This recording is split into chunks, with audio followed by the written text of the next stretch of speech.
It's 3:09 a.m. in the Mediterranean Sea. 57 people are floating in complete darkness. Their engine is dead, their fuel is gone, and for the next 6 hours, nobody is coming to help them. This is the story of one boat among thousands.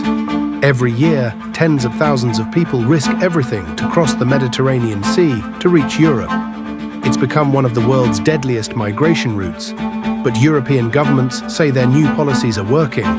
The numbers are down. Fewer boats are making the crossing. What they don't tell you is what happens to the ones who still try.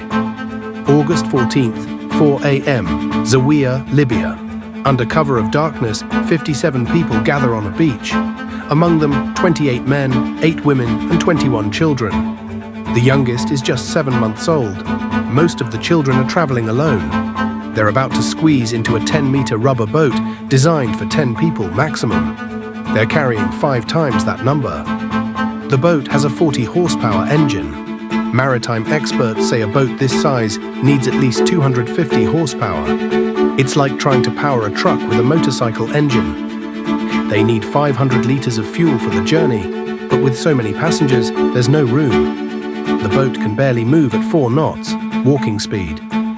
If everything goes perfectly, it should take 7 hours to reach safety. Nothing is going to go perfectly. For the first few hours, everything seems possible. The passengers pray they won't be intercepted by Libyan coast guards. One 19-year-old from Sierra Leone knows what that means. During his previous attempt in 2021, Libyan authorities boarded his boat. They confiscated phones, beat passengers, and detained him for 16 days. This time, they make it past the Libyan patrols. But the Mediterranean has other plans. 3:09 a.m. 23 hours after departure, the engine coughs once, twice, then falls silent. 57 people are now adrift in the Mediterranean. No power, no steering, no control. Waves up to 2 meters high rock the overloaded boat. In these conditions, a boat this crowded can flip in seconds. They reach for a satellite phone, their only connection to the world. 2:39 a.m. The call goes through. On the other end, in a house in the Netherlands, volunteer Ina Fischer answers. She's part of Alarm Phone, a hotline for migrants in distress. The coordinates put them halfway between Libya and Italy. Fischer immediately sends emails to every maritime authority in the region. Libya, Malta, Italy, the EU border agency. Her message is urgent. They are dehydrated and malnourished. People's condition is getting worse. She receives exactly 0 responses. This isn't an accident, it's policy. Since Giorgia Meloni became Italy's prime minister, the rules have changed. NGO rescue ships are now required to sail to distant ports after each rescue. Before, they could stay in the Mediterranean and save multiple boats. Now, one rescue means a 3-day journey to northern Italy. The result? There are fewer rescue ships available each month. In 2022, ships were unavailable for 6 days per month on average. By 2024, that number reached nearly 10 days. When rescue ships aren't there, people die. Meanwhile, smugglers have adapted. Instead of larger fishing boats that could carry hundreds, they're using smaller rubber dinghies. Harder to detect, cheaper to lose. They're packing up to 70 people into boats meant for 10. It's a calculated trade-off. More boats will sink, but each carries fewer passengers. Lower detection rates, acceptable losses.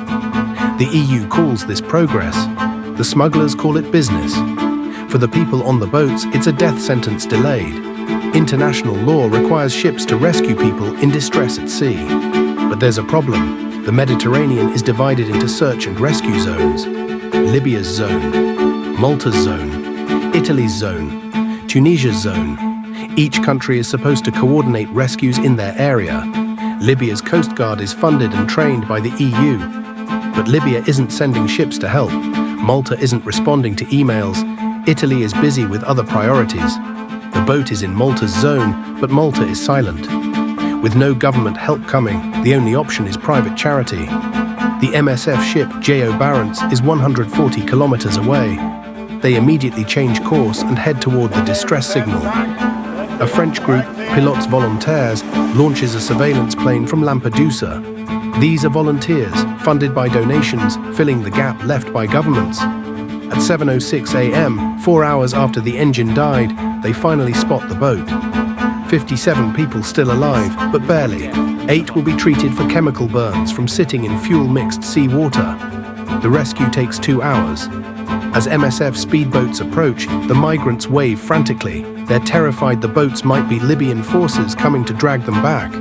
When they realize it's a rescue, there are cheers. They're alive, but their ordeal isn't over. Italy assigns them to dock at Livorno, 1,000 kilometers away. Lampedusa, the closest Italian port, is just 90 kilometers. The message is clear. Even when you survive, you're not welcome. But here's what haunts the rescuers. Minutes after completing their mission, they spot something in the water. Another boat, empty, wooden, abandoned.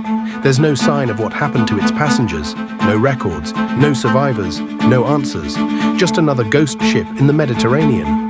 The sea keeps its secrets. How many boats like this one are out there? How many people disappeared without anyone ever knowing they existed?